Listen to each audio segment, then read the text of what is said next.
दुष्कृते तस्माद्योग्याय युज्यस्व योगः कर्मसु कौशलम।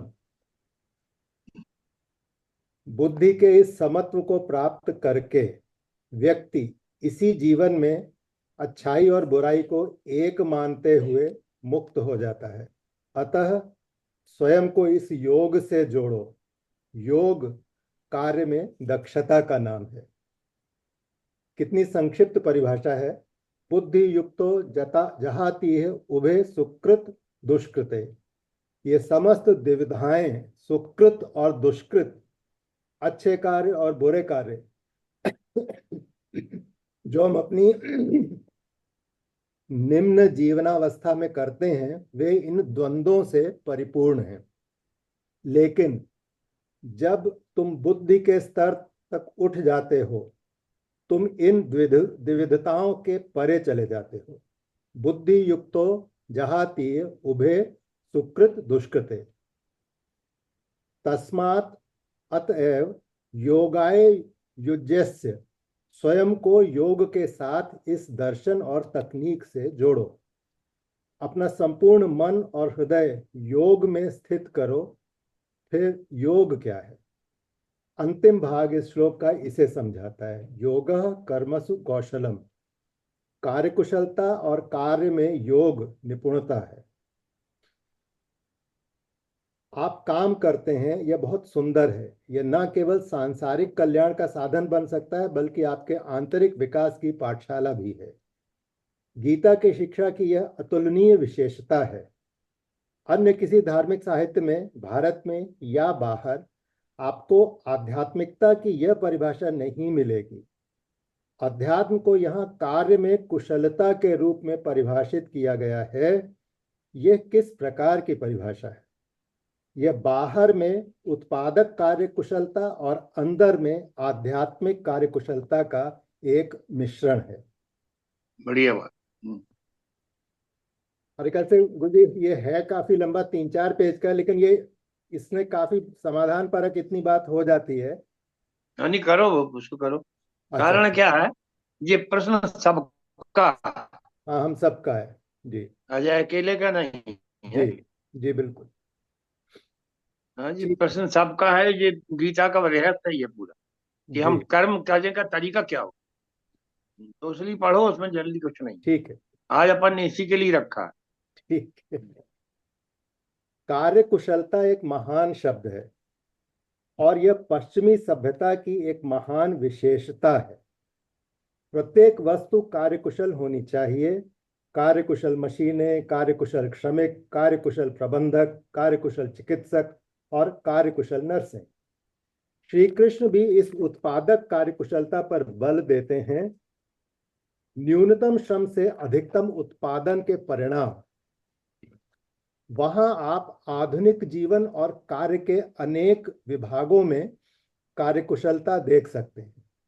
इसको स्वीकार करते हुए गीता कार्यकुशलता का एक दूसरा और उच्चतर आयाम प्रस्तुत करती है, जिसकी आज हमारी सभ्यता में बहुत आवश्यकता है।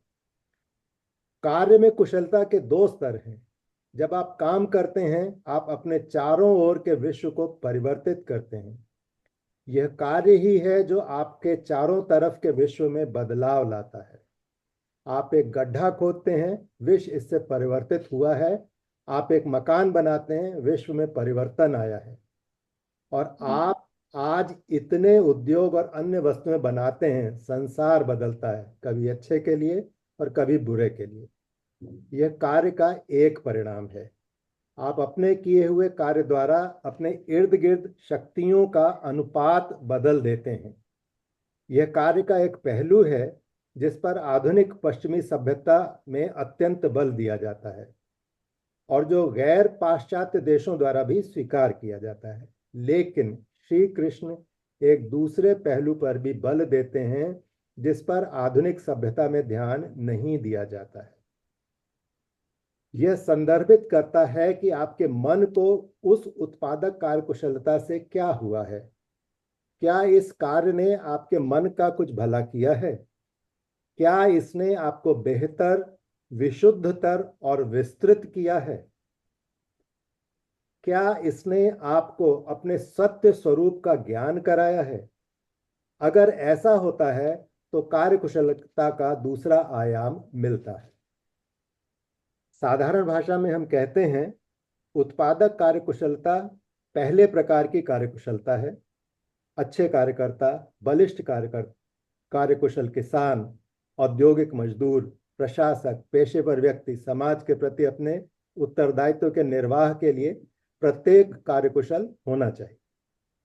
यह कार्यकुशलता का एक पहलू है। दूसरा पहलू अत्यंत उपेक्षित है और श्री कृष्ण इस पर समस्त गीता में बल देते हैं। देखो, वर्षों की कार्यकुशलता के बाद तुम्हें क्या हो गया है? क्या तुम आध्यात्मिक रूप से विकसित हुए हो? क्या तुमने वह दिव्य स्फुलिंग जो तुम्हारे अंदर है खोज लिया है? क्या तुम शरीर मन से परे जाकर और इसके खिंचाव दबावों से परे जाकर अपने आप में शांत और स्थिर हो गए हो? ये सब महत्वपूर्ण प्रश्न हैं जो पश्चिमी सभ्यता में कुछ लोग पूछ रहे हैं। मनुष्य को क्या हो गया है? वह एक अच्छा या अच्छी कार्यकर्ता है, लेकिन वह वर्षों की कार्यकुशलता से एक टूटा हुआ या टूटी हुई स्त्री या पुरुष बन गए हैं। इस बात को फिर से एक बार सुन लें कि जीवन भर बहुत अच्छे कार्यकुशलता से काम करने के बाद भी भीतर से टूटे हुए पुरुष या स्त्री बन गए हैं, इस बात को कह रहे हैं। जी, उस कार्यकुशलता का तथाकथित परिणाम हुआ आपके ऊपर, है ना? बाहरी कार्यकुशलता का। हाँ, बाहरी बाहरी कार्यकुशलता का कार्यकुशलता में रिजल्ट। आपका शरीर थका, जी मन टूटा, जी। है ना? ऐसा हुआ। हाँ, कुंठाएं बढ़ी, अपेक्षाएं बढ़ी और सबने हाँ, घेरा। ये जी। सब हुआ। लेकिन वह वर्षों की कार्यकुशलता से एक टूटा हुआ या टूटी हुई स्त्री या पुरुष बन गए हैं। सिवाय उसके पारिश्रमिक या वेतन के और उस वेतन से जो भी जंतु सुलभ सुख सुविधाएं मिल सकती हैं, कार्य ने कार्यकर्ता का कोई भला नहीं किया है। कार्यकर्ता के आंतरिक जीवन का क्या हुआ? क्या वह आंतरिक रूप से धनी है, शांत और तुष्ट? इस प्रकार श्री कृष्ण योग को परिभाषित करते हैं, जिसकी शिक्षा वे गीता में दोहरी कार्यकुशलता के रूप में देते हैं। उत्पादक कार्यकुशलता और आंतरिक व्यक्तिगत अथवा चारित्रिक कार्यकुशलता, ये साथ साथ चलनी चाहिए। उसी काम से यदि कोई दो महान वस्तुएं उपलब्ध कर ले तो हमारा लाभ कितना अधिक हो जाएगा। इस दूसरी बात पर आज समस्त विश्व में बल अत्यंत आवश्यक है, क्योंकि हम पाते हैं कि मनुष्य लघुतर तथा और लघुतर होता जा रहा है। वह तनाव, क्षोभ, असंतोष और आत्महत्या की प्रवृत्तियों का विषय होता जा रहा है। ये सब बातें इस सर्वाधिक कार्यकुशल तकनीकी सभ्यता में है। मनुष्य वातावरण का एक जंतु बन गया है, जैसा हम संस्कृत में कहते हैं, क्योंकि हमने कार्यकुशलता के दूसरे पहलू की उपेक्षा की है। गीता सौम्यता के साथ सभी कार्यरत व्यक्तियों को इसकी भी संभाल करने का परामर्श देती है। जैसे ही आप कार्य करते हैं, आप अपने समाज के लिए वरदान बन जाते हैं। अपने ईमानदार, कार्यकुशल, सहकारी परिश्रम से चाहे आप किसी भी क्षेत्र में काम कर रहे हों, यह भी देखिए कि आपका आंतरिक जीवन गुणात्मक, क्वालिटेटिव प्रकार से भी धनी, आनंद से पूर्ण, शांति से पूर्ण, प्रेम से पूर्ण और मानवता के प्रति सद्भावनापूर्ण हो रहा है। यही आध्यात्मिक विकास है। आज हम इसे मानव जीवन की गुणात्मक समृद्धि कह सकते हैं।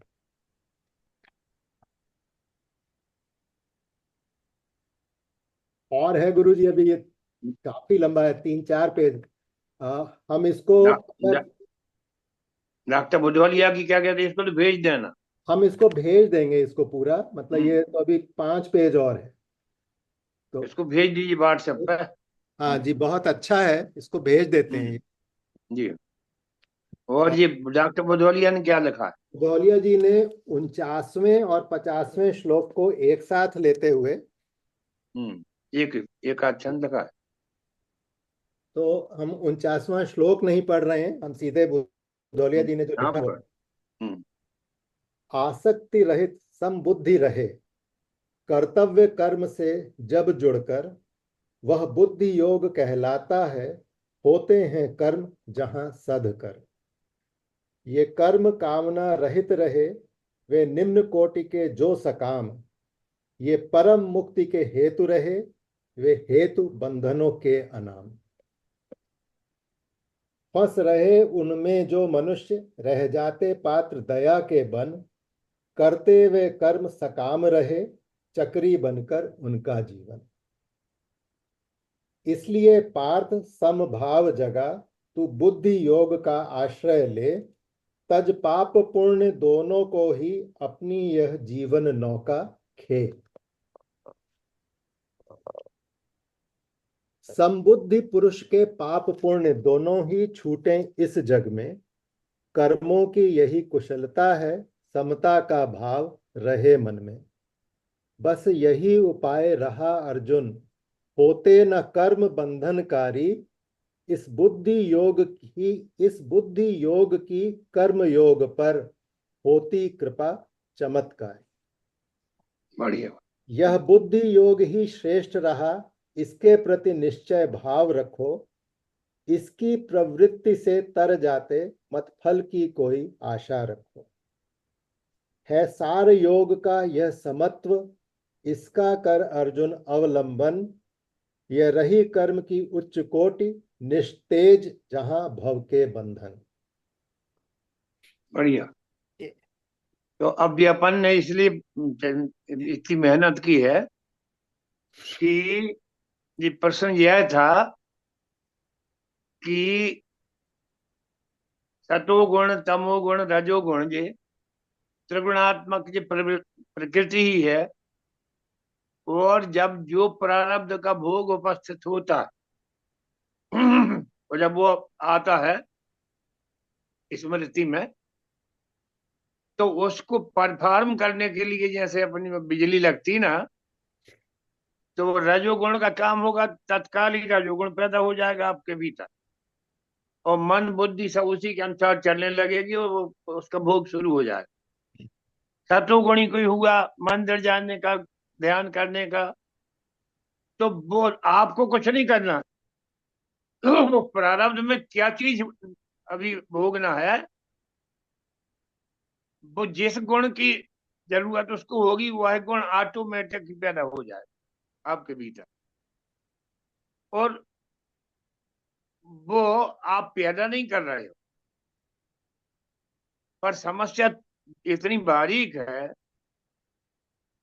कि समत्व का मतलब ये नहीं है कि अकेले अपना अच्छे काम कर रहे तो समत्व है ना, वो तो अधूरी बात है।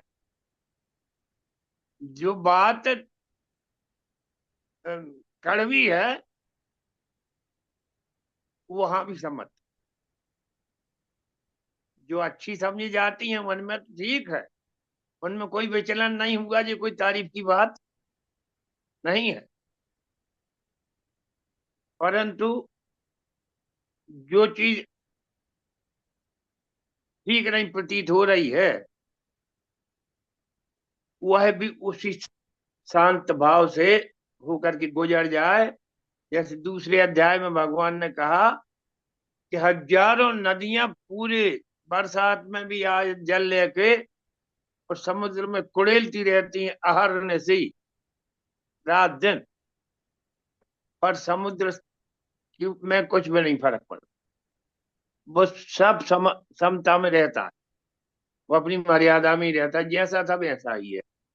समुद्र में बाढ़ नहीं आती, सुनामी भले ही आ जाए, ज्वार भाटा आ जाए, बाढ़ नहीं आती।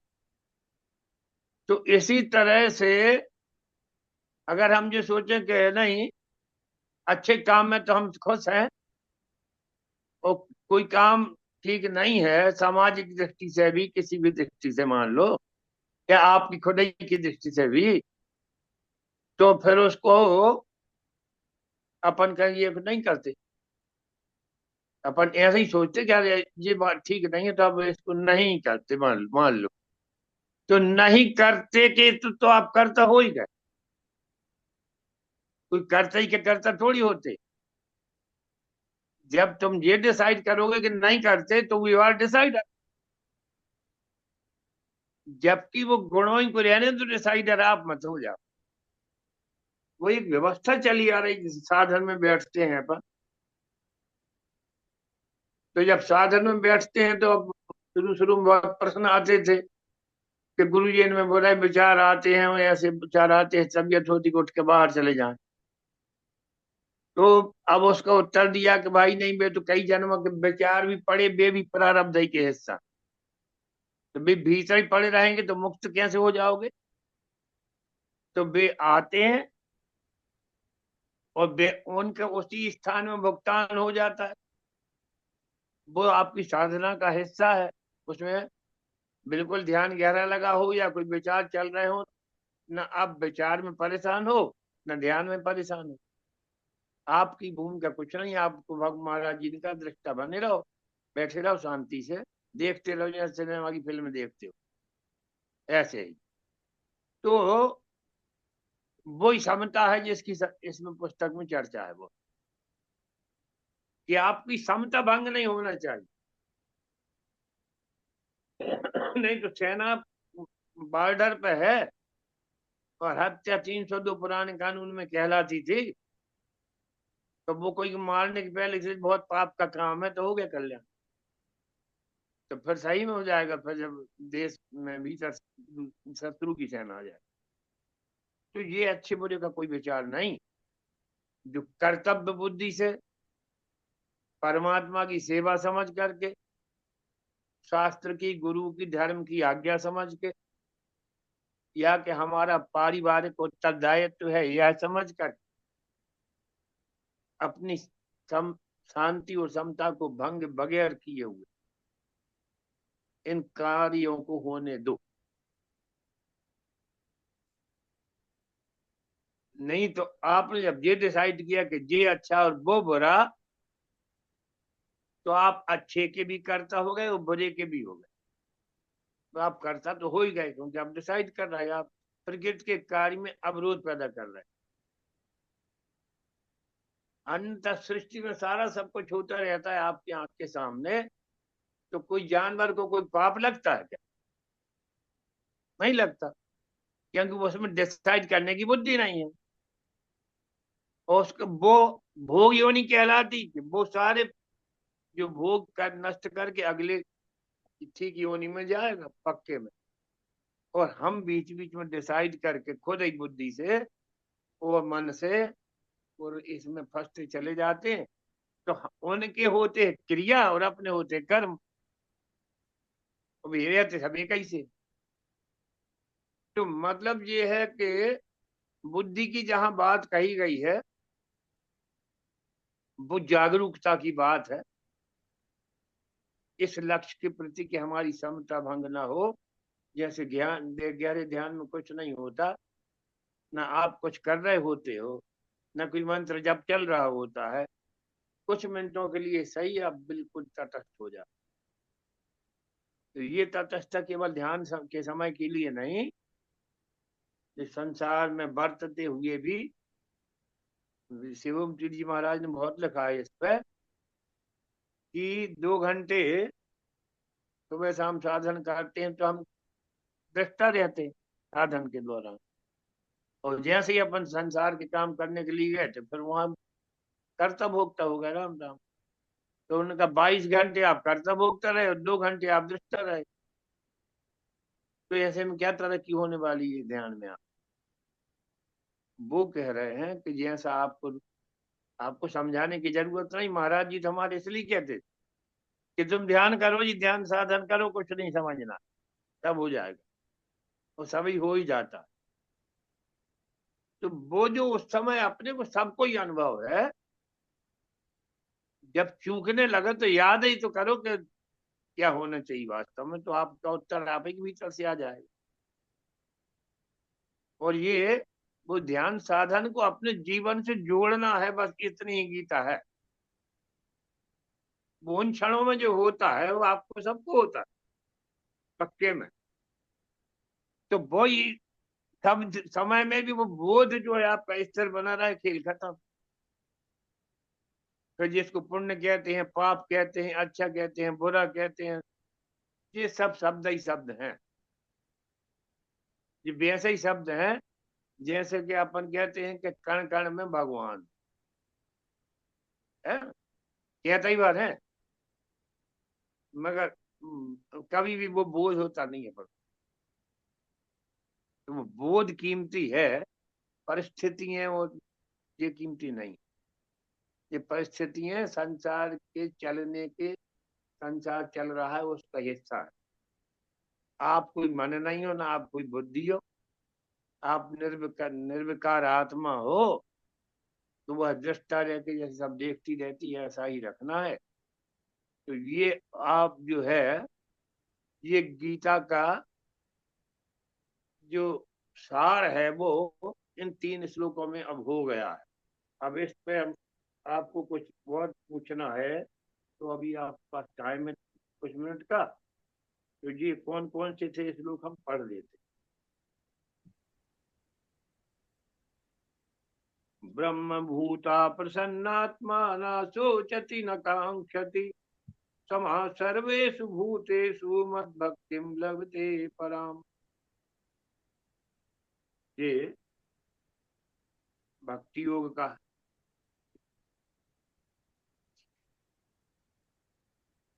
समा सब में एक समान भाव जिसका हो जाता है, और जो ना आगे की चिंता करता है, ना आगे के लिए कुछ मांगता है, तो परमात्मा की मौज में प्रसन्न रहता है, बस उसके लिए कुछ करना नहीं पड़ता। और फिर क्या होता है, भक्त्या मामा भी जानाति यावनश्चास्मि तत्त्वतः ततो माम तत्त्वतो ज्ञाता विशते तदनन्तरम्। इसमें एक भाव और मेरे मन में आया, कहते भगवान कह रहे हैं इस श्लोक में कि वह मुझे ठीक से इस दृष्टि व्यापार के द्वारा ठीक से परमात्मा के स्वरूप को जान लेता है, वह परमात्मा में प्रवेश कर जाता है। ठीक से जान लेना का एक भाव और आया मेरे मन कि हम क्या जानते हैं, प्राय हम जानते हैं कि परमात्मा निराकार, और हम जानते हैं कि परमात्मा साकार, ऐसे जानते हैं। या तो वो मूर्ति है, या तो वो अयोध्या में रहने वाला, या वृंदावन में, या कैलाश में, या मानसरोवर में, या जो भी, या कहीं, या हमारे भीतर तुम्हारे भीतर। तो या तो अपन सगुण साकार के उपासक हैं, या तो अपन निर्गुण उपासक हैं। तो ये शब्द ही शब्द हैं। जब तक तुम ये निर्णय करते रहेंगे हम आप कि सगुण साकार के, निर्गुण निराकार के, तब तक आपका प्रवेश उस परमात्मा में होगा नहीं, क्योंकि वह ऐसा कुछ भी नहीं है। ये जब जिसकी समझ में आ गया, उसके लिए ये शब्द कुछ नहीं काम के। रामायण की चौपाई, उसमें बड़ी आनंद आता था मुझे। हम खूब विद्वानों से पूछते थे, कोई उत्तर ढंग से नहीं देता, वो चौपाई फिर बोल देता। नाम रूप दो ईश उपाधि, तुलसीदास जी की रामायण की चौपाई और बालकांड की कह रहे हैं कि नाम रूप में ऐसा समझ लो, माने निराकार और साकार, ये दो जो चीजें हैं, यह कोई परमात्मा की सच्चाई नहीं है, ये तुम्हारी बातें हैं। ये ईश उपाधि, जैसे प्रधानमंत्री कहने से कोई व्यक्ति का बोध नहीं होता है, राष्ट्रपति कहने से नहीं होता है, जब तक कि वो व्यक्ति सामने ना होए। इसी तरह से तुम निराकार कह दो तो कोई परमात्मा से मतलब नहीं हुआ, और तुम साकार कह दो, तुम्हारे दोनों ही बातें हैं, इसमें कोई फायदा नहीं। तो वो फिर परमात्मा कैसे समझा जाए? बोले अकथ, जब बोलती बंद हो जाए भीतर बाहर शांत, अकथ अनादि कि उसके लिए कोई भाषा में शब्द हो नहीं सकते, भाषा बहुत छोटी चीज है। और वह जो है जब था, जब कोई भाषा नहीं थी, और तब तक रहेगा जब कोई भाषा नहीं रहे। वो सृष्टि के पहले था, अभी है और बाद में भी रहे। तो क्या कहते हैं, अनादि सुसामुझ सादी। जब तक तुम्हारी वृत्ति स्थिर हो के परमात्मा में न हो जाए, तब तक इन शब्दों से उसके पास नहीं पहुंचा जा सकता। तो उसमें प्रविष्ट कर जाए, मतलब उसको जान लेने के बाद, अगर रामकृष्ण परमहंस कहते थे कि नमक की एक पुतला बनाया और डोर में बांध के और समुद्र की गहराई जानने के लिए उसमें छोड़ा गया, तो ज्यो ज्यो घुलता चला गया, घुलता चला गया, बाद में वो समुद्र ही हो गया, कोई गहराई का पता ही नहीं लगा। तो इसी तरह से जो है, कोई नाम, कोई रूप, कोई आकार, कोई प्रकार, इसमें न जाओ। तो वो कहते हैं कि भाई तुम बस ध्यान में स्थित, प्रेम में स्थित, ज्ञान में स्थित जहां हुए, तब कोई शब्द नहीं रह गए वहां, और कोई भेद नहीं रह गया। तब आपका परमात्मा में प्रवेश हुआ। इसलिए उसके लिए अंतिम अवस्था देवेंद्र भाई कहते हैं कि वह कहे कबीर, यह उन्मनी रहनी सो कहे प्रगट दिखाई। कि फिर वहां जो उसमें स्थित हो जाता है, वो कोई साकार निराकार की बात ही नहीं करता, वह उसमें मस्त रहता, उसके बारे में कुछ कहता नहीं है, कुछ सोचता नहीं है, कुछ मांगता। फिर अंतिम जो आज का श्लोक था, चेतसा सर्व कर्माणि मयि संन्यस्य मत्परा बुद्धि योग मुपाश्रित मच्चित्ता सततम भवो। तो ये तीन जो श्लोक थे, ये एक ज्ञान योग का था, ये दो कर्म भक्ति योग के थे, ये कर्म योग का था। ये यहाँ तक होने के बाद अब थोड़ा ही समय और आएगा, और फिर भगवान गीता के समापन की ओर बढ़ जाएंगे।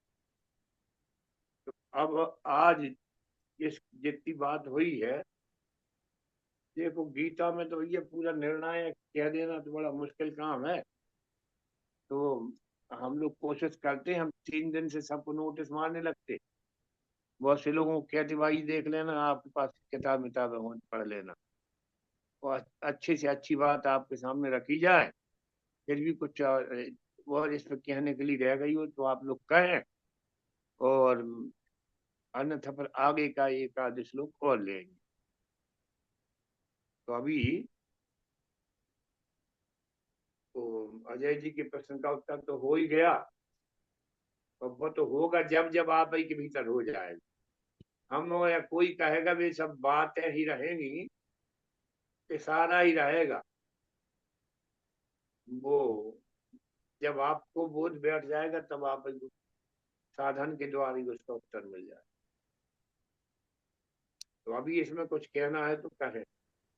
गुरुजी, जो अभी बात हुई उसमें कुछ प्रश्न तो और निकलते हैं। हाँ बोला, तो क्या बात। आपने जैसे अभी कहा कि न पुण्य न पाप, इससे हम्म। ये हम लोग गाते भी हैं निर्वाण हम्म। षटकम में भी और हम्म। तमाम जगहों पर। तो जब हम अपने को अगर इससे पूरी तरह से मुक्त करते हैं, तो भी एक बुद्धि की बात फिर साथ में कही जाती है हम्म। कि पाप और पुण्य नहीं है, लेकिन फिर भी बुद्धि है, विवेक है। तो ये इनका जो मतलब समता में स्वीकार्य भाव, समता का एक तत्व अगर है, तो उसके साथ साथ फिर भी जो अपना धर्म है, धर्म से मतलब जो धारण करने योग्य है, या अपना जो दायित्व है, जहाँ पर हम जिस जमीन पर, जिस परिस्थिति में, जिन जिम्मेदारियों के बीच में खड़े हैं, वहाँ के जो दायित्व हैं, वहाँ से जो होने वाले कर्म हैं, तो उनमें निर्णय लगातार होना, और सही और गलत को देखते हुए निर्णय करते रहते चलना ही चलना होता है। हम उसको करने से मुक्त नहीं रह सकते, निर्णय करने से हम मुक्त नहीं हो सकते, कर्म करने से भी मुक्त नहीं हो सकते। तो तो इनको करते रहते हुए भी अपने भीतर ये बात किस तरह से बने कि ये पुण्य भी नहीं है, पाप भी नहीं है, फिर भी निश्चय करना है, कर्म करना है, विवेक का इस्तेमाल करना है, निषेध करना है, स्वीकार करना है, लेकिन फिर भी आसक्ति नहीं होनी है। ये जरा कठिन मामला हाँ, पड़ता यहाँ है। कठिन तो है। थोड़ी सी इसको दो प्रकार से सोचें। अपने लिए करना है, अपने लिए करना है, अपने भोग के लिए करना है, अपने व्यक्तिगत सुख के लिए करना, एक स्थिति यह है।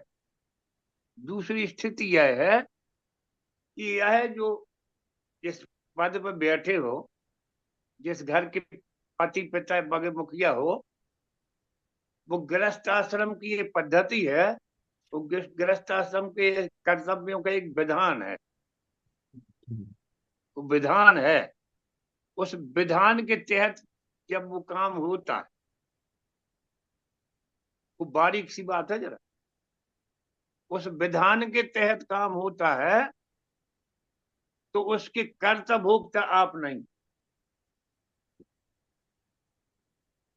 वो फिर से हम बोल ले रहे हैं, जो एक एक विधान है कि गृहस्थ क्या करेगा, कि विरक्त क्या करेगा, आश्रमधारी साधु क्या करेगा, सैनिक बॉर्डर पे क्या करेगा, इसकी एक इसकी एक तरीका है, फिक्स है, वो उसी के तहत वो करेगा।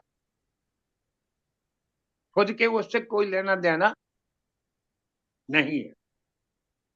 तो फिर वे चीजें अगर धार्मिक ग्रंथों में अनुचित भी मानी जाएंगी, अब अनुचित तो कितना ज्यादा होता है। देखो, अपन सब जानते हैं कि जैसे कि एक अंडे में भी प्राणी है, तो एक फल में भी है, फिर तो प्राण, प्राण रहित कोई चीज नहीं है। जिसको निष्प्राण कहते हैं उसमें भी सुप्त अवस्था में प्राण रहता ही, कोई चीज तो ऐसी होती नहीं, है ना। और कितनी हत्याएं होती हैं, सब कुछ होता है ना, सब। उसमें कोई पाप नहीं लगता।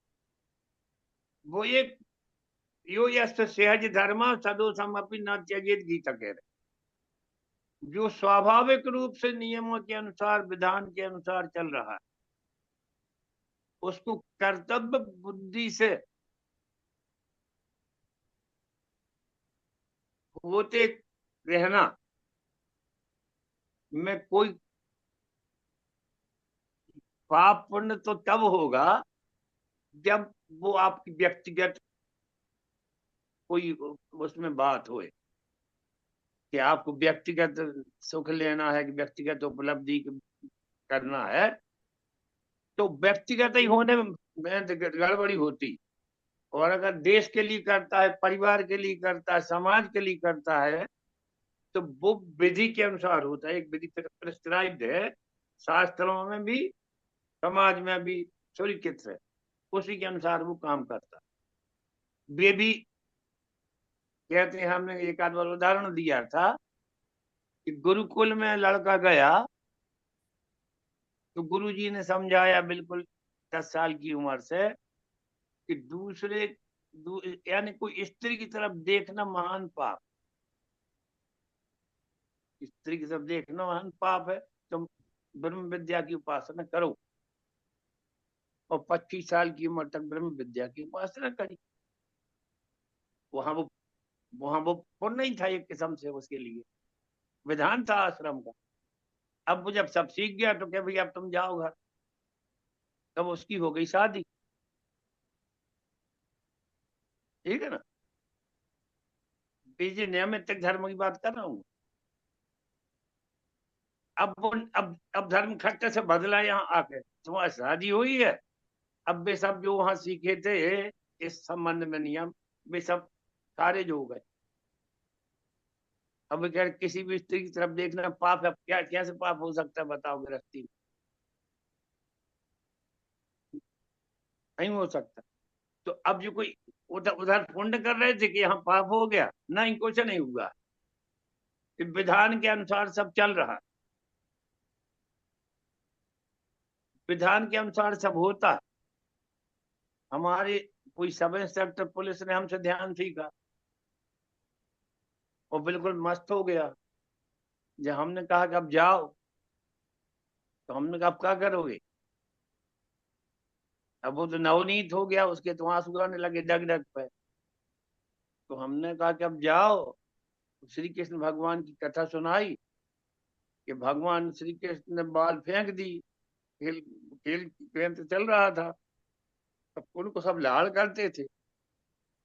तो कहा कि भाई जो कोई दूर फेंकेगा बाउंड्री के बाहर, उसको 2 मुक्का मारे जाएंगे।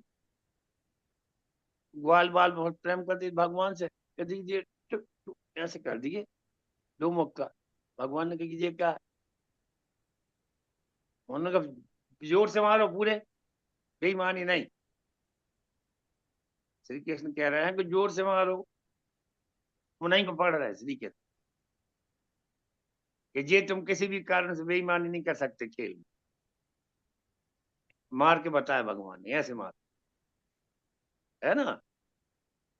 तो ये जो है किसी विधि के विशेष के जो समाज में और शास्त्र में स्वीकृत है, उसके तहत जो काम होते हैं वे उसके लिए होते, उस परिवार के लिए होते, उस राष्ट्र के लिए होते, पर व्यक्ति के लिए है सब बात है।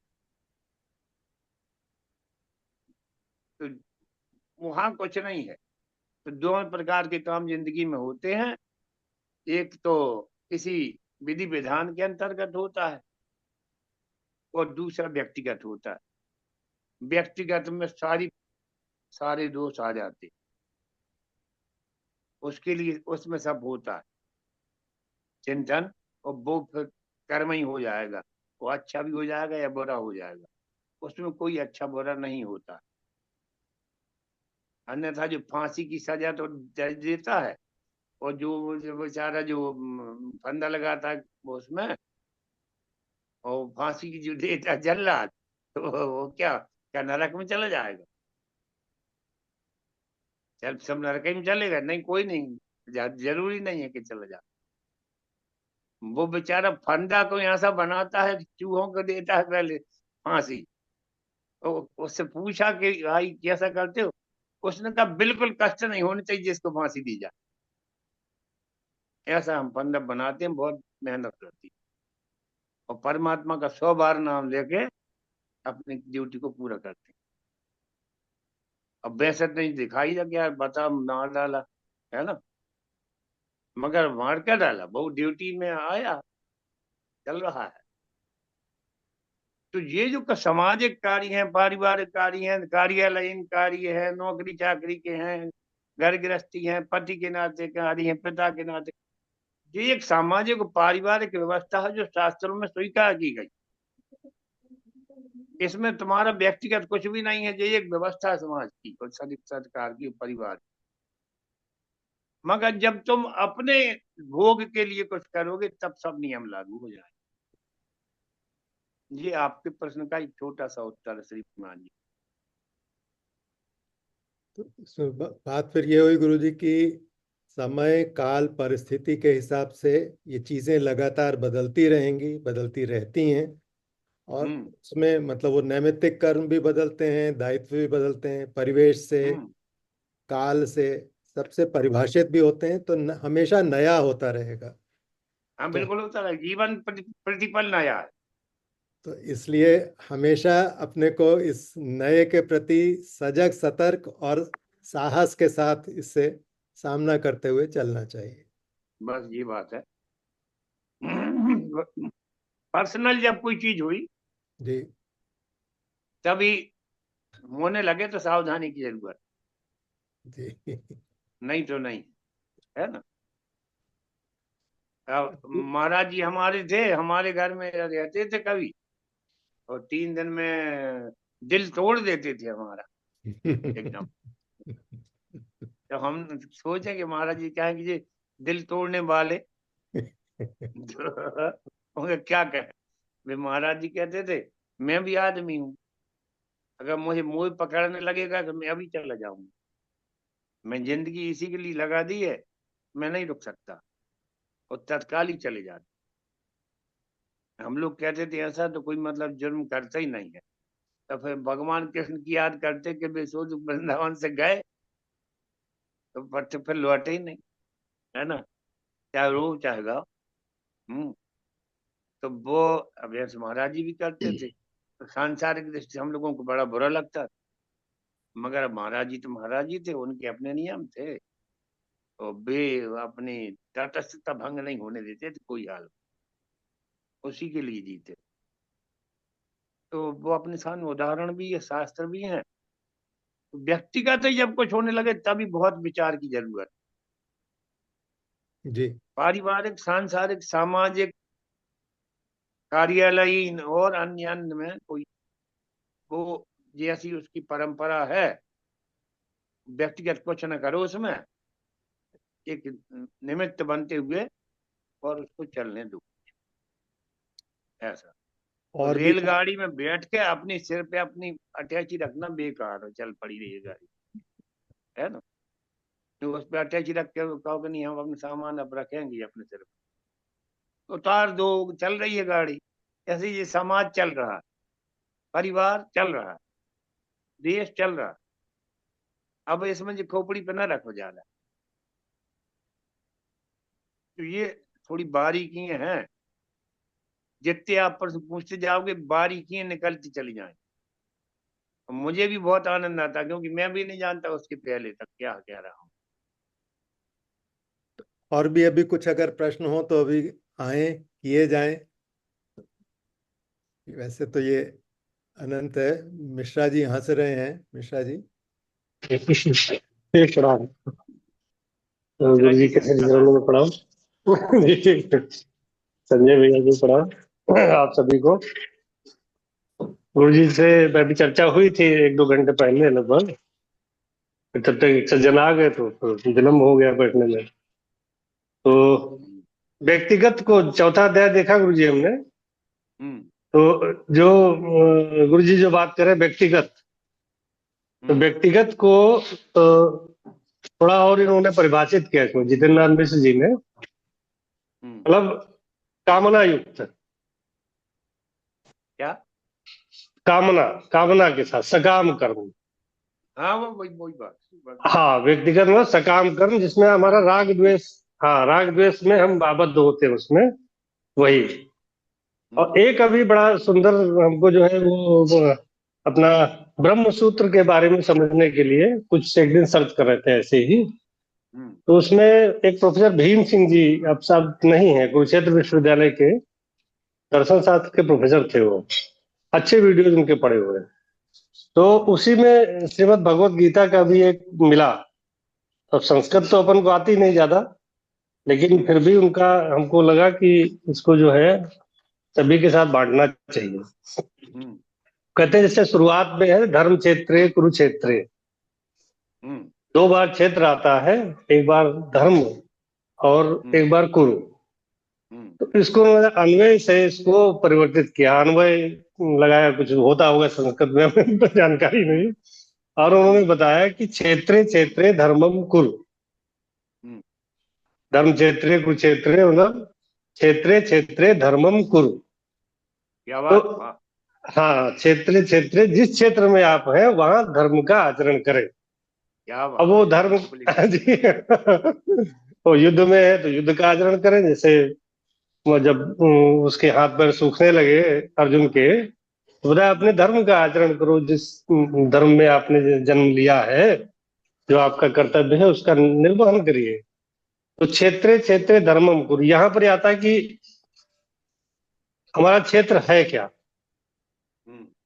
बहुत से लोगों का, हम लोगों का field of action he decided नहीं होता कि क्या हमारा क्षेत्र क्या है। तो उसमें गुरु जी की बात याद आती है कि प्राथमिकताओं का निर्धारण ही जीवन है।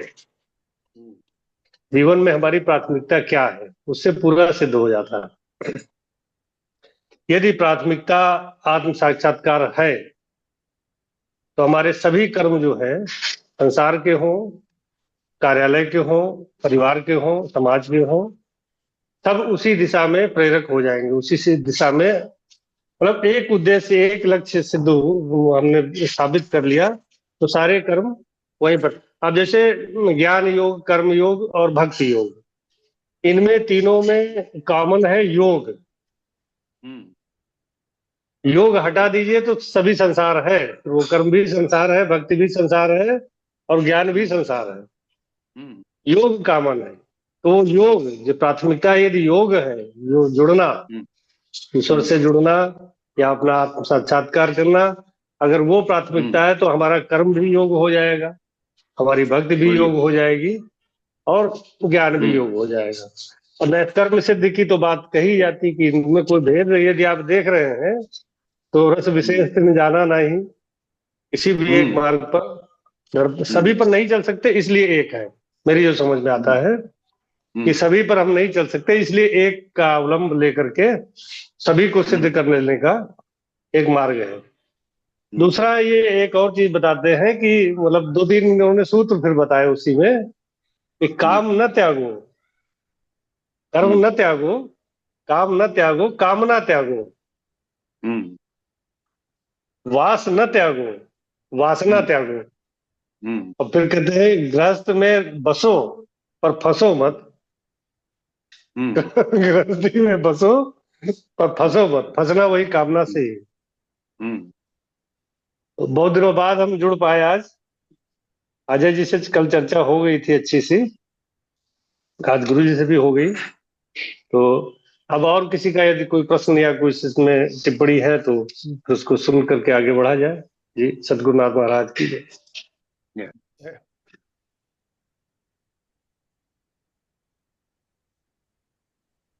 भैया जी, गुरु जी तो चरण प्रश्न का स्पर्श। इंतजार भैया कर रहे प्रणाम। हैं। प्रश्न जी अज्जू बहुत भाई। बढ़िया।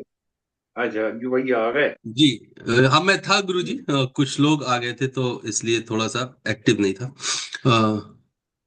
आवाज आ रही है भैया मेरी? आ रही हाँ है। सब बराबर।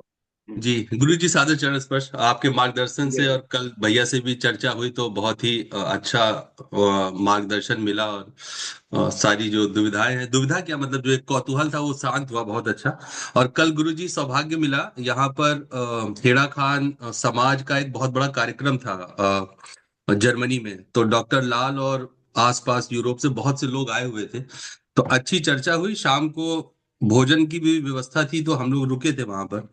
तो मैं जिस टेबल पे बैठा था वहां पर रशिया से जो बाबा का आश्रम है वहां के पुजारी जी आए थे और बैठे हुए थे। बड़ा ही मतलब उनका शांत चित्त, उनको देख के बड़ा आनंद हो रहा था। फिर धीरे धीरे बातचीत शुरू हुई तो मैंने उनसे एक प्रश्न पूछा, और आज की जो चर्चा है लगा कि वो उसी संदर्भ में वो मन में प्रश्न आया था।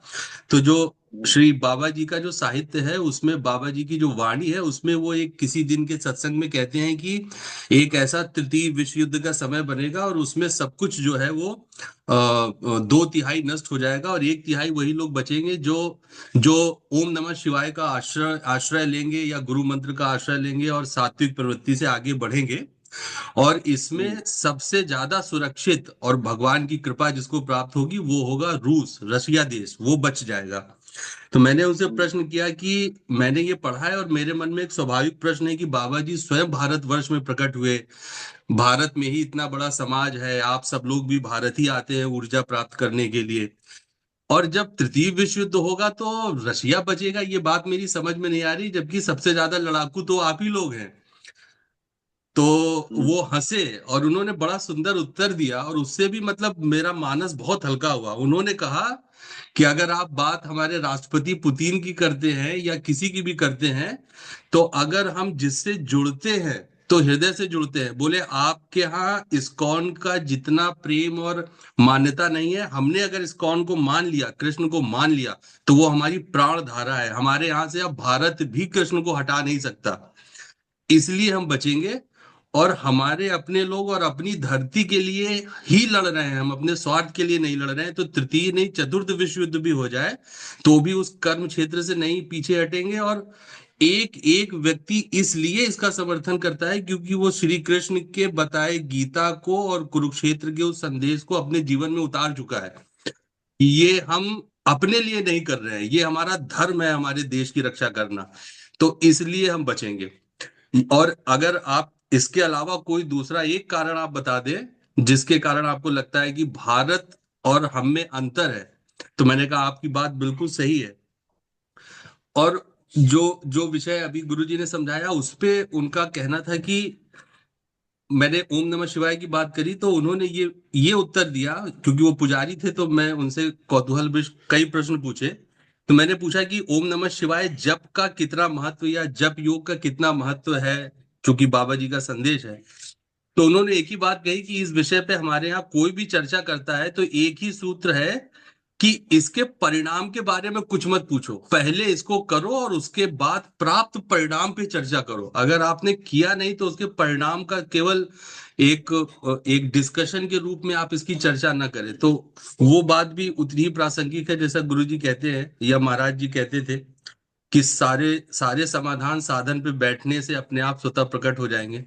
और जो मेरा प्रश्न था उस पे भी गुरुजी ने आज यही मार्गदर्शन दिया कि सब चीजें स्वतः अपने आप ही अंतरकरण में प्रकटीकरण होगी। तो ये कल का एक अनुभव रहा, तो मुझे लगा गुरुजी के चरणों में इसको समर्पित कर दूं मैं। चलो ये तो बढ़िया हो गया।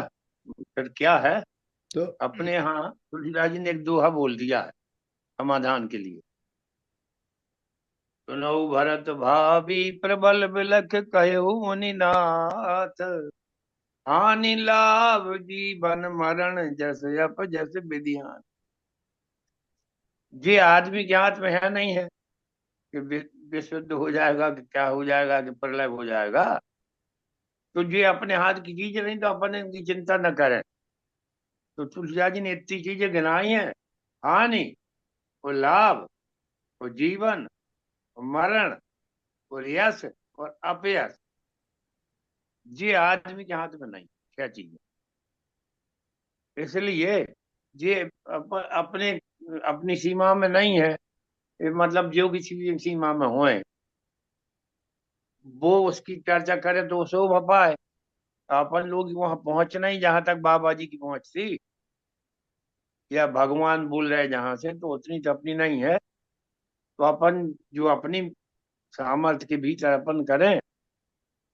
तो एक एक और अंतिम बात याद आ गई, उसको करके फिर अपन आगे बढ़ते हैं। एक ये विचार करते करते एक विचार आया कि एक महापुरुष ने कहा कि देखो भाई, जाता से ही ध्रुवम मृत्यु। अब ये बात अपने अजय पांडे ने कहा, उसी से निकली। जाता से ही ध्रुव मृत्यु, कि जिसका जन्म हुआ है उसकी मृत्यु निश्चित है, होगी ही। तो इसमें तो कोई उपाय दिया नहीं गया। तो मगर उपाय इसी में ये दिया गया है कि आप जन्म ना हो इसका विचार करो, मृत्यु का न करो। फिर से सुनिए इसको, एक ही शब्द को कैसे बढ़िया कर। आप कहाँ विचार कर सकते, आप कहाँ साधना कर सकते। तो कहते यह साधन करो कि अब अगला जन्म ना हो, मृत्यु ना हो। ये साधन न कर, ये रावण वगैरह सब कर चुके और फेलुअर रहे। हम काहू के मरे न हमारे, रावण कह रहा है, कुंभकर्ण विभीषण कह रहा है, तमाम लोग कह रहे हैं, हिरण्यकश्यप कह रहा है, हिरण्याक्ष कह रहा है, सब कह रहे हैं, हजारों लोग कह चुके। तो वो कहते कि जिनने मृत्यु के बारे में विचार किया वो तो जाता सी ध्रुव मृत्यु, वो तो हो ही जाएगी। जो हो ही जाएगी उसका क्या विचार करना। हाँ, अब ये जन्म तो हो ही गया, इस पर तो कुछ कर नहीं सकते। अगला ना हो इसके लिए करो विचार, इसका करना है। अगला जन्म नहीं होगा तो फिर यही श्लोक लागू हो जाएगा कि जन्म नहीं होगा तो मृत्यु कैसे होगी। इसलिए आत्मा का जन्म ही नहीं हुआ तो आत्मा की मृत्यु तो हो ही नहीं सकती। तो चलो सखी तहाँ चालिए जहां बसे ब्रजराज। हम्म। तो उसी में रहो। ये बात मुझे बड़ी अच्छी लगी थी, वो मैंने आपसे कही। और बड़ी सार की बात है कि आप मृत्यु के बारे में ज्यादा न सोचो कि वो कौन बचेगा कौन नहीं बचेगा। आप अब जन्म ना हो पाए अगला, इसका विचार करो, यही जैसा सही है अपने लिए। अपन सब इसी पे विचार करें। अब जो है गुड़िया, आप अगला श्लोक पढ़ दो। अब जी महाराज जी। 58वां पढ़ो। 57वां 58वां 58वां 59 पढ़ दो। जय गुरुदेव। चेतसा सर्वकर्माणि मयि सन्न्यस्य मत्परः बुद्धियोगमुपाश्रित्य मच्चित्तः सततं भव। मच्चित्तः सर्वदुर्गाणि मत्प्रसादात् तुरिष्यसि। अथ चेत्त्वमहङ्कारान् न श्रोष्यसि विनङ्क्ष्यसि। यदहङ्कारमाश्रित्य न योत्स इति मन्यसे।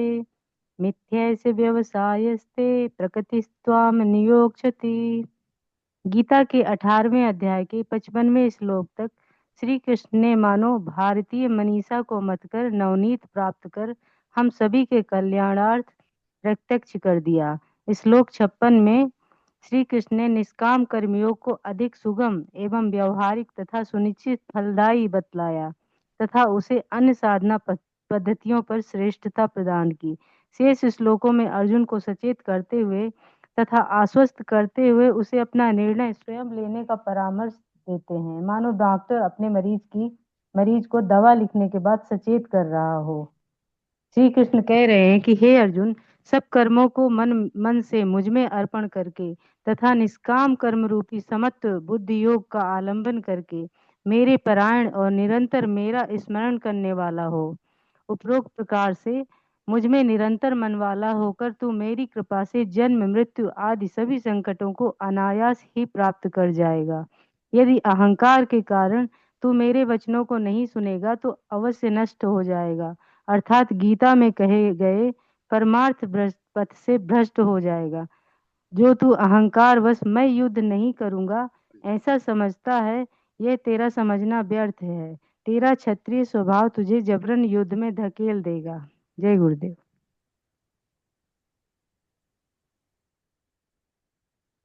अब यहाँ गीता की वो धारा अब भगवान अर्जुन के प्रति ही समापन की तरफ अब अपनी गीता की जा रहा है।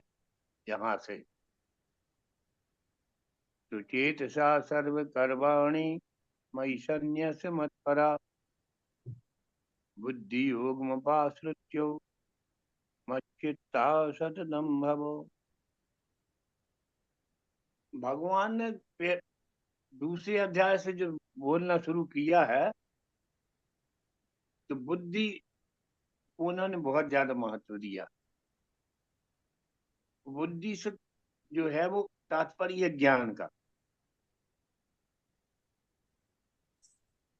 चेतसा सावधानी पूर्वक सर्व कर्माणि मयि सन्न्यस मत्परा, कि वो कह रहे हैं कि बुद्धि योग में पाश्रत्यो, बुद्धि में एक कम से कम इतनी तो अपन सब जानते हैं कि बुद्धि में एक निश्चयात्मकता होती है और मन में जो है वो संकल्प विकल्प चंचलता रहे। मन और हृदय कोई निर्णय नहीं करता और एक निर्णय से फट से दूसरी तरफ चला जाता है। अब ये सोच रहा है फिर वो सोच रहा है। तो पतंजलि ने इसकी परिभाषा ही दे दी है कि संकल्पात्मक विकल्पात्मक मन। मन की परिभाषा यही है कि जो लगातार एक प्रकार से नहीं सोच पाता। क्षण बन रुचि क्षण सदन सुधाई, थोड़ी देर में फिर बदलता रहता है, बार बार बदले वो संसार का हिस्सा। तो भगवान कह रहे हैं कि बुद्धि में विवेक रहता वो ज्ञानियों के निकट। इसलिए जिंदगी में स्थिरता वैचारिक स्तर पर, कार्य के स्तर पर, चिंतन के स्तर पर, साधन के स्तर पर एक स्थिरता होना चाहिए। और हमने जहां तक सोचा है वो गीता में जो लिखा है सो लिखा ही है कि छोटे छोटे जो संकल्प होते हैं अपने, कि हम इतने बजे बैठेंगे, तो इतने बजे वहां जाएंगे, ये छोटी छोटी जो बातें हैं,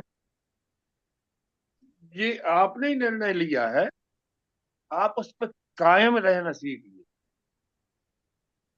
ऐसी सैकड़ों बातें जिनमें बदलते रहेंगे अपन बराबर, तो अपनी जो मजबूती कम होती चली जाएगी। वो तो ऐसे ही हो जाएगा जैसे अपन ने पौधा लगाया, थोड़ा सा हिला दिया, जड़ें निकाल के फिर दे दी, फिर लगा दी। रोज ही हिलाते रहोगे तो वो सूख ही जाएगा। तो इस तरह से जो तय किया जाए उस पर चले, बार बार परिवर्तन न करें, स्थिरता अपने भीतर रहना चाहिए। बुद्धि का लक्षण है स्थिरता, हृदय का नहीं। बुद्धि योग मत चित्ता सततम भव, और जैसे ही एक बार स्थिर हुए तो परमात्मा की अनुभूति होने लगी। क्योंकि वह जो है, जैसे ही तुम स्थिर हुए, संसार तो अस्थिर में चल, संसार ये संसार जो बार बार बदलता रहता है वही संसार है। परमात्मा के लिए कहा, जो त्यों काल एक रस रही, जो जैसा था वैसा ही है, आगे वैसा रहेगा, उसमें कोई परिवर्तन नहीं होगा, वैसा उसको रहे। अब भगवान ने कहा कि अगर बुद्धि के, ज्ञान के, योग के द्वारा ये स्थिरता हमारे जीवन में आ जाए, तो ये सारे कर्म होते भी रहेंगे और हम उसमें क्योंकि सकाम नहीं रहेंगे तो हम उससे पार पा जाएंगे। मत चित्ता सर्व दुर्गाणी मत प्रसादा हरिष्यति। यही जो मत प्रसाद मान, ये स्थिरता जो है, ये दृढ़ता है। जैसे अपने महाराज जी के हम हजारों उदाहरण देते, उनमें बड़ी मजबूती।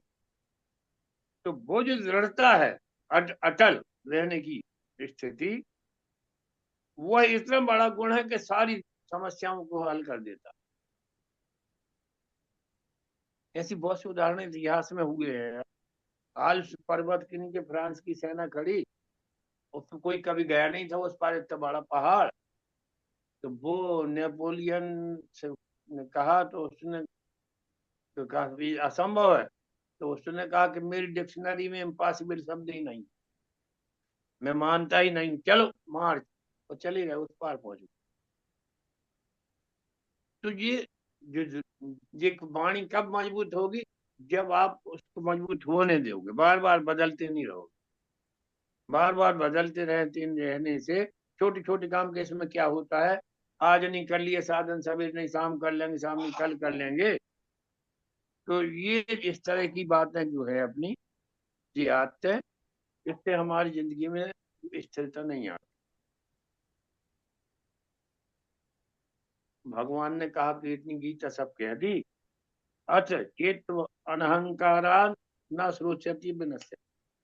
भगवान कह रहा कि हे अर्जुन, मैंने सारी गीता कह दी, अब अगर तुमने ध्यान से नहीं सुनी, धारण नहीं किया, तो अब फिर मैं कुछ नहीं कर सकता। और फिर जो है कहते हैं कि तू नहीं सुनेगा तो फिर तू परमार्थ पथ से भ्रष्ट हो जाए।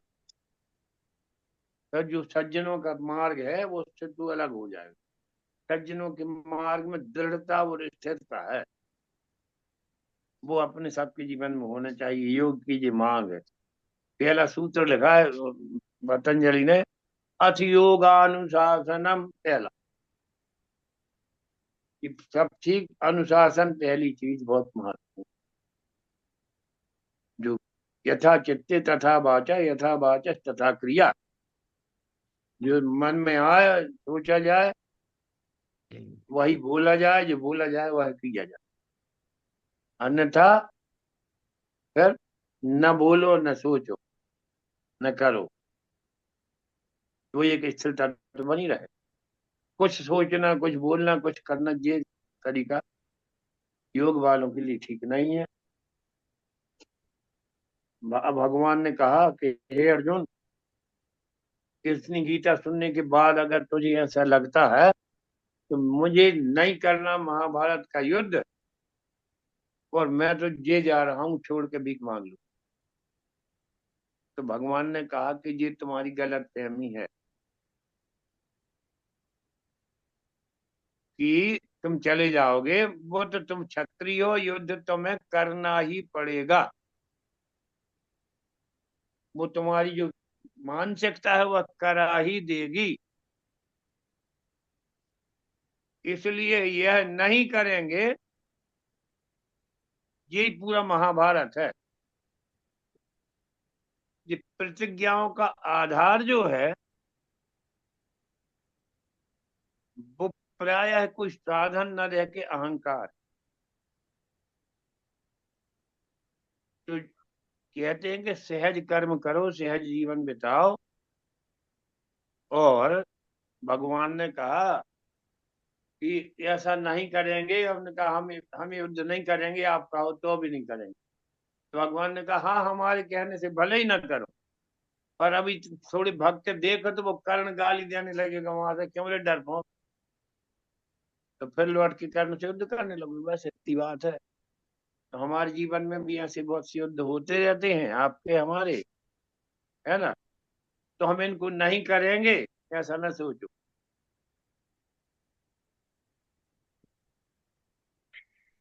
वो तो सहज भाव से यो यस सहज धर्म सदुसम अपनी न त्यजेत, गीता में कहा। और अपनी जो ईसावास उपनिषद में तो बहुत ही ज्यादा कहा।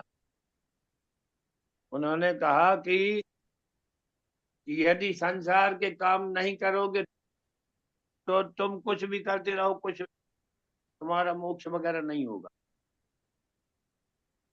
क्योंकि ये भोग तुम्हारा सब बना खड़ा तुम्हारी खोपड़ी पर रहेगा।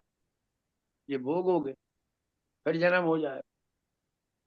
इसलिए वो अंग्रेजी की कहावत थी कि रोलिंग स्टोन गैदर्ड नो मास। तो भाई चले चलो, है ना। सहज जो है जीवन में ऐसा रहने दो। और दृढ़ता, मजबूती चिंतन में रहे, अनुशासन जीवन में रहे, साधन समय से हो।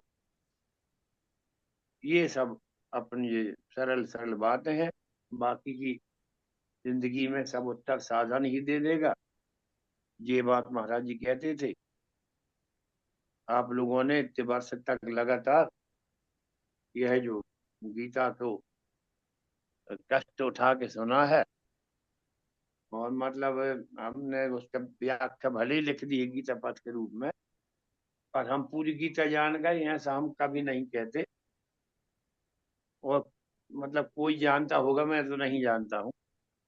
तो जैसी सेवा बनी है वो टूटी फूटी आपके सामने रखी।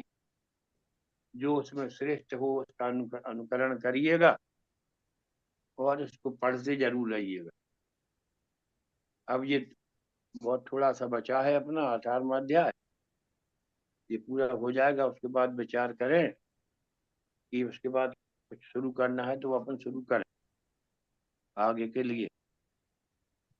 एक चर्चा चल रही है अभी, वो आपको और बता देते हैं कि 2 मई को हमारे गुरु महाराज की जयंती रहती। और आदि शंकराचार्य महाराज भगवान की भी जयंती रहती। उनकी एक ही है, दोनों की कुंडली भी एक ही सी, काम भी एक ही है। तो गुजरात से खबर आई थी कि वो इस बार नरसिंहपुर में होना। तो वो 1 तारीख को नरसिंहपुर पहुंच करके, और 1 मई की रात से साधन शुरू होगा। वो अब की बार बहुत अच्छी जगह से हम लोगों ने तय की है। हमारे यहाँ एक ऐसी जगह है जहाँ नर्मदा जी की 2 धाराएं हो गई हैं और बीच में एक स्थान बन गया। और कम से कम दुर्गावती के समय का, यानी अकबर के समय का, कम से कम 700-800 साल पुराना वो मंदिर है। वहाँ ये 3 दिन का साधन शिविर रहेगा। तो 2 और 3 को पूजन के साथ साथ 4-4 सेटिंग होगी, क्योंकि वहाँ कोई शहर नहीं। वो मनोरम दृश्य है और अपन को साधन करना।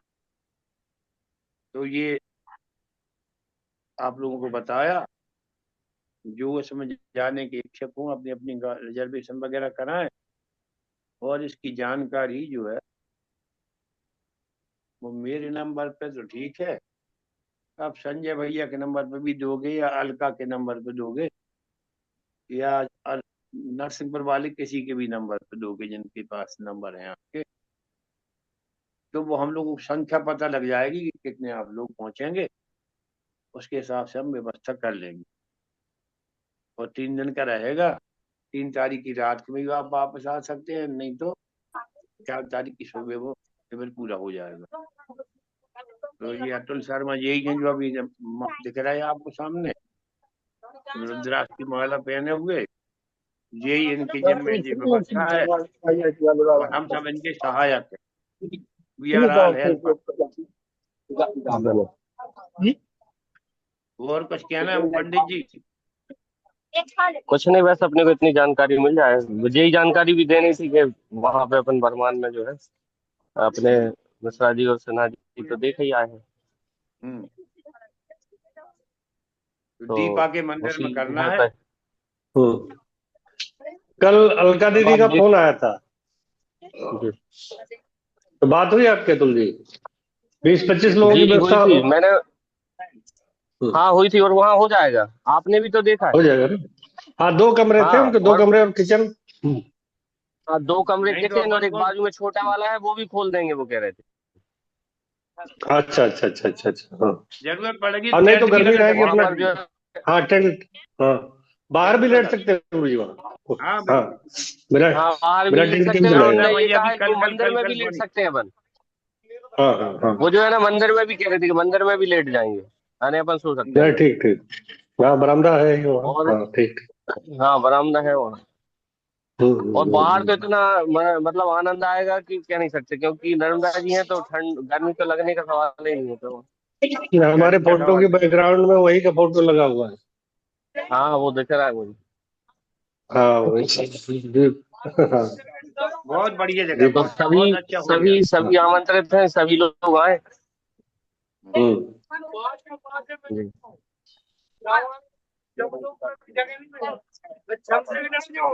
गुरुजी, आपकी आज्ञा हो तो एक प्रश्न रखें सामने। हाँ रखो रखो। आज की जो चर्चा हुई उसमें 2 चीज आई है कि एक तो सकाम कर्म और एक सहज ये कर्म। डिस्टर्बेंस कहाँ से आ रहा? ये तो सहज कर्म करणीय है और सकाम कर्म करणीय नहीं है, हाँ। यह चीज निकल करके आ रही है। और एक चीज और आपने कहा कि अगर अपने को कुछ सोचना है तो पुनर्जन्म न हो, इसके बारे में सोचना चाहिए। मृत्यु तो सहज है, वो तो होगा ही होगा, निश्चित है। तो इसी से संबंधित एक प्रश्न है कि अगर हम यह सोचें कि मृत्यु हमारी ना सॉरी ये अगला जन्म न हो, पुनर्जन्म न हो, और कई लोग कहते हैं कि भाई मोक्ष की प्राप्ति, तो यह सोचना और उसके अनुसार चलना या उसके अनुसार कर्म करना, क्या यह सकाम कर्म नहीं है? क्योंकि आपने यह भी कहा कि व्यक्तिगत अगर कुछ हम करते हैं, व्यक्तिगत उपलब्धि के लिए करते हैं, तो वह सकाम कर्म होता है। और अगर परिवार के लिए या समाज के लिए या राष्ट्र के लिए कुछ किया जाता है तो उस कर्म का अपने को फल नहीं मिलता है। तो मोक्ष तो व्यक्तिगत वाली बात हो गई, या पुनर्जन्म न हो या तो व्यक्तिगत वाली बात हो गई। तो इसमें आप कुछ हमारा क्या शंका कि निवारण करें जी। हाँ कि अब ये भाषा जो है, भाषा की यहाँ एक सीमा है। जी। भाषा में जब बोलेंगे तो भाषा तो द्वैत की है, अद्वैत की कोई भाषा नहीं है, है ना? तो अब अपन ये कहते हैं तो इसका अर्थ यह होता है आत्मा का कोई कर्म नहीं, आत्मा दृष्टा है। इसलिए अभी आज बात वहीं शुरू हुई थी कि तुम जब साकार ब्रह्म कहते हो, निराकार ब्रह्म कहते हो, तो यह कोई ब्रह्म का परिचय नहीं है। तुलसीदास जी खुद ही लिख रहा है, नाम रूप दो ही ब्रह्म उपाधि, जिस यथार्थ परिचय नहीं, यथार्थ परिचय तो साधन में हो जाएगा। मीराबाई को हो गया तो मीराबाई न रही, रामकृष्ण को वर्णन हो गया, जिन जिन को हो गया, फिर कुछ बोलने की रही नहीं बात। तो फिर वहां कुछ कहे सुने की है नहीं, देखा देखी बात, पर जब हो गया तो हो ही जाता। तो मतलब ये अपन ने इसलिए कहा, इसके लिए अगर ये भी कहा कि शब्द ही है ये भी, कि नहीं आत्मदृष्टा रहो,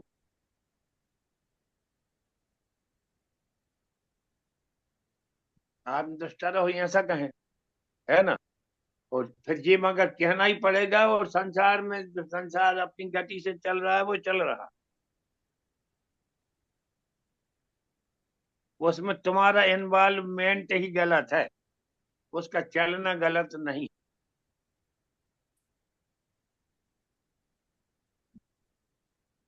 और इसलिए जो विधि निषेध वगैरह बताए वो एक सामाजिक व्यवस्था है, और धर्म की भी किताबें वो भी एक व्यवस्था ही है। तो अब वो जब तक व्यवस्था की बात है तो वो संसार की बात हो जाती। भाषा संसार की है, परमात्मा की कोई भाषा ही नहीं है। नहीं तो हिंदी वाले सब तर जाते और अंग्रेजी वाले रह जाते। है ना, तो फिर तो सब ही तर जाएंगे, कोई बात ही नहीं। तो इसलिए ये आत्मा के परिप्रेक्ष्य में जीवन है, वही प्रमाणित। और रही के शरीर है, तो शरीर संसार का हिस्सा है, ये चलता रहे, तो इसके निमित्त से जो काम होने होंगे भी हो जाएंगे, उसमें आपके माने इन्वॉल्व होने से कोई परिवर्तन नहीं आएगा। वो ऐसा ही है, जात सी ध्रुवम जन्म, ध्रुवम मृत्यु, मृत्यु के लिए कुछ करना थोड़ी पड़ता, क्योंकि जन्म ही हो गया, इतना ही बहुत है, और उसको करना वो तो हो ही जाती है ना। तो एक प्रॉपर वे में हो जाएगी, जैसे वो हो जाती ऐसे जीवन भी हो जाता। मगर हम उसमें जब कर्ता बनते हैं तब गड़बड़ी शुरू होती है, ये कहने का मतलब उसमें जो कह रहे हैं। सीरियस जी रहे लेकिन गुरु जी अपने को सीरियसली ना लें, हैं गुरु जी। सिन्हा अपने को बहुत सिन्हा जी सीरियस का ना लें, लेकिन सीरियस रहे। सीरियस रहे। जी जी, उसमें जो सिन्हा जी का प्रश्न है कि क्या ईश्वर की प्राप्ति भी एक कामना नहीं है, यही है ना सिन्हा जी? पुनर्जन्म ना हो ये सिन्हा भी जी, कामना है, पुनर्जन्म ना हाँ हो। नहीं वो ना, ये भी कामना है। तो इसमें ये है कि ये सर्वोच्च कामना है। भारतीय मनीषा का जो ये चिंतन है मोक्ष की कामना, इससे बड़ी कोई कामना नहीं। तो ये तुच्छ कामनाओं को छोड़ करके हम सर्वोच्च कामना की तरफ बढ़े, ये उसका उद्देश्य है। कामना तो है वो, लेकिन वो सत्य के साक्षात्कार की कामना है, उससे बड़ी कोई कामना है ही नहीं। तो छोटे छोटे नहीं, तो मतलब वही है ना कि आप तो बौद्ध यूनिवर्सिटी में हो, जी तो जी जी, बुद्ध ने तो हाँ सावधानी बरती। उन्होंने चर्चा ही नहीं की उसकी। बुद्ध ने कहा कि कोई कुछ नहीं, है ना। हाँ, तो उन्होंने कहा कि जब हो जाएगा तो हो ही जाएगा। हो जाएगा, वो तो अनुभूति और आचरण का ही विषय है। जी उन्होंने कहा बिल्कुल। उसके लिए आत्मा भी नहीं मानते थे, जी क्योंकि जी जी, आत्मा तुम कहते अनंतता। हो, तो बुद्ध नहीं कहते हम्म, आप, वे नहीं कहते कहते, हैं अनंतता है। कि जब हम्म, हो जाएगी तो तब हो ही जाएगी, हाँ है तुम्हारी नहीं, ये स्थिति। पता लग जाएगा। जी जी हाँ, जी जी तो जी। उसके कहने से क्या जी। फायदा। बुद्ध ने बड़ी सावधानी बरती, वहाँ कहने वो बहुत तो आनंददायक। ओशो ने कहा कि बहुत से लोग जो है भगवान और आत्मा के कारण ही धार्मिक होने से भटक गए, नहीं हो पाए। हाँ बस, वो उसी में उलझ गए। तो क्या अब वो करना है ओशो वो ने जान ही नहीं पाए। वो ओशो ने कहा, हमने जो चौपाई बालकांड की कही, नाम रूप दो जी, ही उपाधि, दो ही उपाधि जी, हाँ उपाधि ये है वो। सच्चाई नहीं है। नहीं नहीं, हाँ, वो तो ब्रह्म जो है अनुभूति वो का ही जानने विषय। से जी आएगा, कहने से जी नहीं। जी जी, जब नहीं आएगा, नहीं आएगा, हाँ। चलो हाँ, गुड़िया, फिर अब और भजन ये हो जाए। इसमें गुरु जी जो महाराज जी बात कहते थे हम्म कि मैं मरना सिखाता हूँ, हम्म तो जन्म ना हो इसके लिए मरना तो सीखना पड़ेगा, वो स्वयं स्वाभाविक मृत्यु से कब बनेगा नहीं। हम्म। हाँ, तो मरना तो सिखाता हूँ मतलब वो कछु करो ने तुम। हाँ, तो वही वही। बात तो वही है ना, मरना सिखाने जी ध्यान जी जी, सिखाते तुम्हारा। वो ध्यान में कुछ करना नहीं पड़ता। और भी कहते हाँ हैं जब हाँ, मृत्यु के पहले की स्थिति है हम्म ध्यान, हम्म उसी में हो जाएगी सहज हम्म, ही। तो क्या सिखाते जी हैं जी जी, कि हम्म मृत्यु के लिए कुछ करना नहीं है। यही सिखाते हम्म हम्म। हो जाने दो, हो जाने दो। हो जाएगी। जी और हो ही गई जी, उनके, अपन ने देख भी लिया। बिल्कुल चलिए बिल्कुल। गुड़िया, भी भजन गाओ। महाराज जी, शिव जी की स्तुति सुनाऊं? आज शिवरात्रि आ रही है। सुनाओ, आज वो संजय भैया ने शिवरात्रि की याद दिला रही है। और फिर मिश्रा जी भी बैठे में उदय भगत अपने काशीपुरी के। मिश्रा जी, जी, सिन्हा जी, सब ये हाँ, काशीवासी जो हैं। काशीवासी है, सब सुना दो। काशी वासी। जय गुरुदेव। जय हो। होली आसु ठीक है, खेले मसाने में होली दिगंबर। हाँ चलो गुड़िया दीदी। जी, जय गुरुदेव। आशुतोष शशांक शेखर चंद्र मौलि चिदंबरा, कोटि कोटि प्रणाम शंभो, कोटि नमन दिगंबरा। आशुतोष शशांक शेखर चंद्र मौलि चिदंबरा, कोटि कोटि प्रणाम शंभो, कोटि नमन दिगंबरा। निर्विकार ओंकार अविनाशी, तुम्ही देवाधिदेव। जगत सर्जक प्रलय करता, शिवम सत्यम सुंदरा। निरंकार स्वरूप कालेश्वर महायोगीश्वरा, दयानिधि दानीश्वर जय जटाधार भयंकरा। शूलपाणि त्रिशूलधारी, औघड़ी बाघांबरी। जय महेश त्रिलोचनाय, विश्वनाथ विशंभरा। नाथ नागेश्वर हरो हर, पाप साप विसापतम्।